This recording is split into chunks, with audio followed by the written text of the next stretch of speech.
नमस्कार दोस्तों, मैं आपका दोस्त डॉक्टर फाइज शयान। आज मैं बात करूंगा बेहद ही इम्पोर्टेंट टॉपिक के बारे में।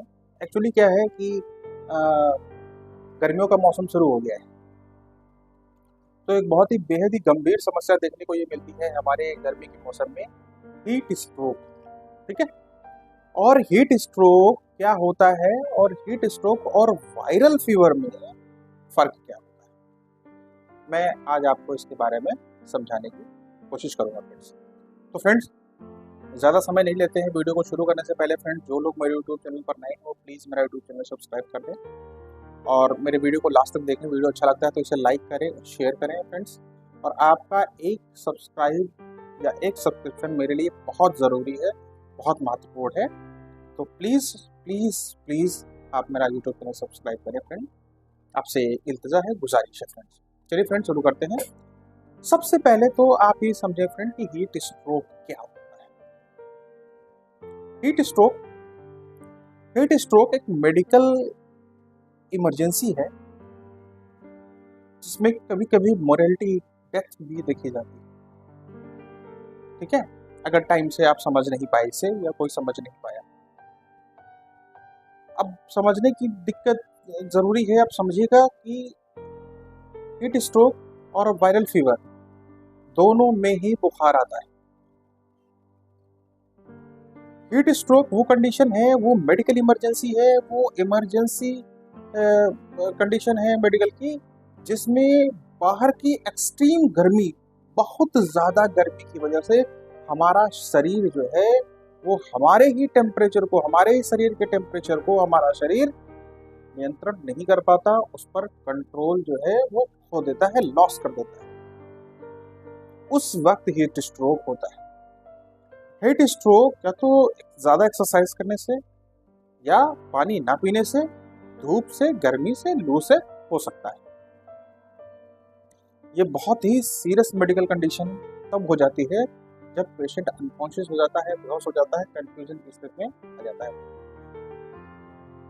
ठीक है, तो फिर से आप समझ लीजिए, एक ऐसी मेडिकल इमरजेंसी जिसके अंदर एक्सट्रीम गर्मी की वजह से हमारा शरीर हमारे ही टेम्परेचर को कंट्रोल नहीं कर पाता, वो कंट्रोल करने की क्षमता को खो देता है, उसे क्या कहते हैं?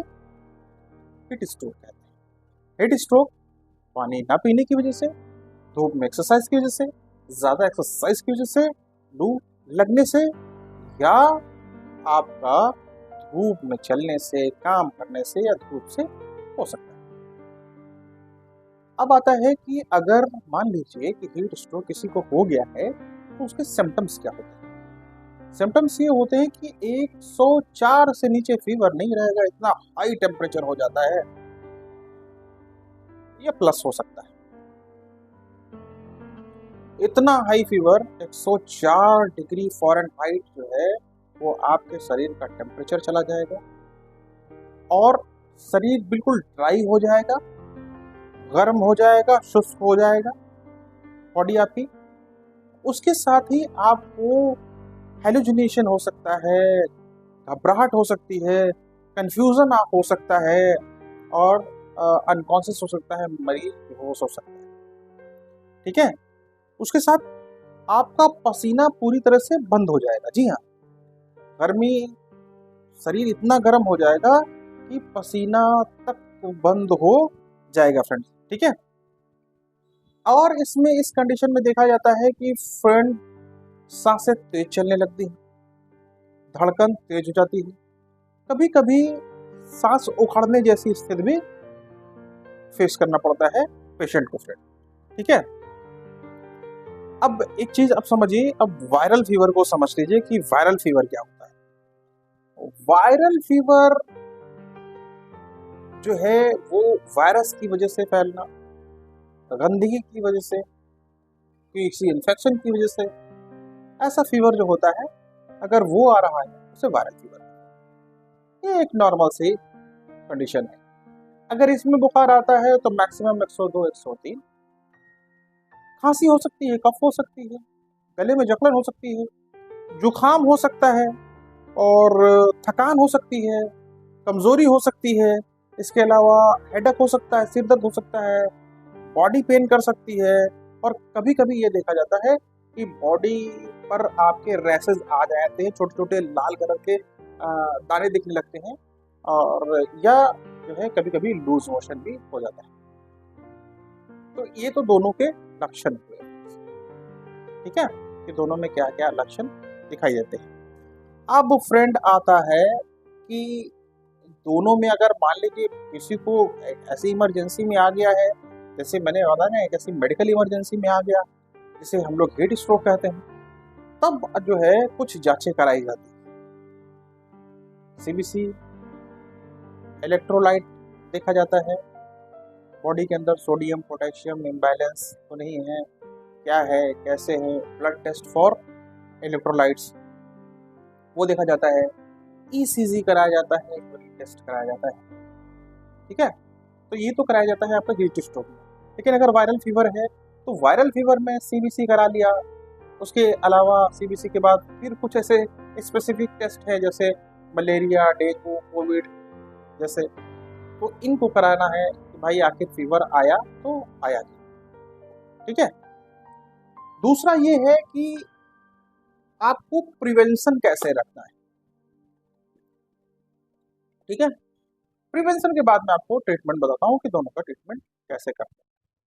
प्रिवेंशन कैसे रखना है, तो सबसे पहले आप हीट स्ट्रोक के बारे में समझ लें। हीट स्ट्रोक में आपको प्रिवेंशन ये रखना है कि 1-2 घंटे के अंदर आपको पानी पीना है, अपने शरीर को हाइड्रेटेड रखना है, अच्छे से पानी पीना है, धूप से बचना है, डायरेक्ट धूप से बचना है, आपको एक्सरसाइज से, ज़्यादा एक्सरसाइज से बचना है, खास तौर पे धूप में की जाने वाली एक्सरसाइज से आपको पूरी तरह से बचना है, ठीक है। समय समय पर आपको पानी पीते रहना है, कॉटन के कपड़े पहनने हैं, और कॉटन के कपड़ों के साथ साथ आपको मौसमी फलों को ज़रूर खाना है, जैसे खीरा, ककड़ी, संतरा, तरबूज, ये मौसमी फलों को खाना है। अच्छा, वायरल फीवर से बचने के लिए आपको क्या करना है कि आपको अपनी इम्यूनिटी को स्ट्रॉन्ग रखना है, हाथ को धोना है, किसी बीमार आदमी के संपर्क में आने से बचना है, ठीक है। कोई छींक रहा है, खांस रहा है, उससे बचना है, तो उसके लिए सबसे बेहतर ऑप्शन है आपको मास्क का इस्तेमाल करना, ठीक है।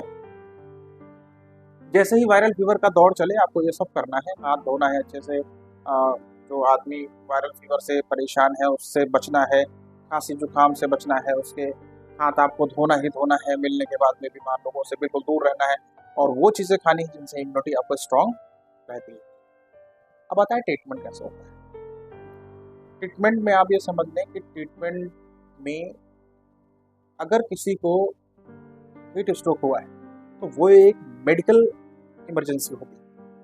मेडिकल इमरजेंसी में ज़रा सा भी चूक पेशेंट के लिए खतरनाक हो सकती है। तो सबसे पहले आप लोगों को ध्यान ये रखना है कि अगर ज़रा सा भी कोई भी कंडीशन आपको ऐसी दिखती है, तुरंत के तुरंत आपको डॉक्टर के पास जाना है। पेशेंट को तुरंत उसका शरीर को टेम्परेचर को हटाना होता है, गीले कपड़े में भी लपेटना होता है, किसी भी तरीके से टेम्परेचर को कम करना होता है, ठीक है। ठंडे में रखना होता है उसे, ऐसे कमरे में जहाँ पर हवा बिल्कुल है अच्छे तरीके से, या फिर एसी वाले रूम में रखना होता है, ठीक है। दूसरा, आपको आईवी फ्लूइड्स देना होते हैं, आईवी फ्लूइड का इस्तेमाल करना होता है, और फीवर के लिए वो फीवर की दवा देनी। तो वायरल फीवर के लिए डॉक्टर्स ब्लड टेस्ट में जैसा कुछ निकलता है वैसी दवा देते हैं, पैरासीटामोल की डोज जितनी वो बताते हैं उतनी आपको देना है, अच्छे से आपको आराम करना है, मल्टीविटामिन्स लेना है, और इम्यूनिटी को स्ट्रॉन्ग रखना है। तो ये सारी चीज़ें आपको करनी है। तो आप समझ पाए होंगे, दोनों में अंतर आप समझ पाए होंगे, उम्मीद है कि आपको अंतर समझ में आया होगा कि हीट स्ट्रोक और वायरल फीवर लगते दोनों एक ही तरह से हैं, लेकिन ये दोनों अलग अलग होते हैं, और अलग अलग होते ही नहीं है, बहुत अलग होते हैं। इन्हें एक समझने की भूल आप कतई भी नहीं करेंगे, क्योंकि अगर किसी को जरा सी भी, कोई भी पेशेंट को किसी को कन्फ्यूजन दिख रहा है, हेलुसिनेशन दिख रहा है, घबराहट दिख रही है, और फीवर उसको तेज बढ़ रहा है, तेजी से बढ़ रहा है, या वो बेहोश हो रहा है, आपको तुरंत के तुरंत डॉक्टर के पास जाना है, ठीक है। आप कोई भी लापरवाही नहीं करेंगे, ज़रा सा भी टाइम अपना खराब नहीं करेंगे। उम्मीद है फ्रेंड्स कि आपको हमारा ये वीडियो अब तक का पसंद आया होगा, और आपने अब तक हमारा यूट्यूब चैनल सब्सक्राइब कर लिया होगा। हमारे इस यूट्यूब चैनल से फ्रेंड, या हमारी इस वीडियो से अगर आपको कोई भी सवाल पूछना है, इस वीडियो को रिलेटिव या किसी भी वीडियो को रिलेटिव, तो आप प्लीज़ कमेंट बॉक्स में आए, हमें कमेंट कर सकते हैं, या फिर आप हमें डायरेक्ट मैसेज भी कर सकते हैं व्हाट्सएप, हमारे व्हाट्सएप नंबर 9455084441 पर, जिससे हम आपसे बात करके आपको निःशुल्क बात बता सकें। ठीक है, और अगर किसी भाई को ट्रीटमेंट कराना है, और वो भी फ्री ट्रीटमेंट, पाइल्स का और आपका पथरी का, किडनी स्टोन का, और वो किडनी स्टोन आपकी 8 mm से नीचे कम होनी चाहिए, अगर ऐसा है तो वो भाई हमसे बात कर सकता है, मैं इस पर कोई पैसा नहीं लेता। ठीक है, दवा को देता हूँ मैं, तो आप प्लीज़ हमसे बात कर सकते हैं। हमारा नंबर वही है 9455088841। दूसरा, हमारे वीडियो से रिलेटेड कोई भी सवाल है, कोई भी जवाब है, आप हमें कमेंट कर सकते हैं, या फिर हमें डायरेक्ट मैसेज भी कर सकते हैं व्हाट्सएप। आज के लिए फ्रेंड इतना ही, फिर मुलाकात करेंगे किसी और वीडियो में किसी और टॉपिक पर। तब तक के लिए अल्लाह हाफिज़, नमस्ते, सत श्री अकाल। ईश्वर आपको खुश रखे। God bless you all.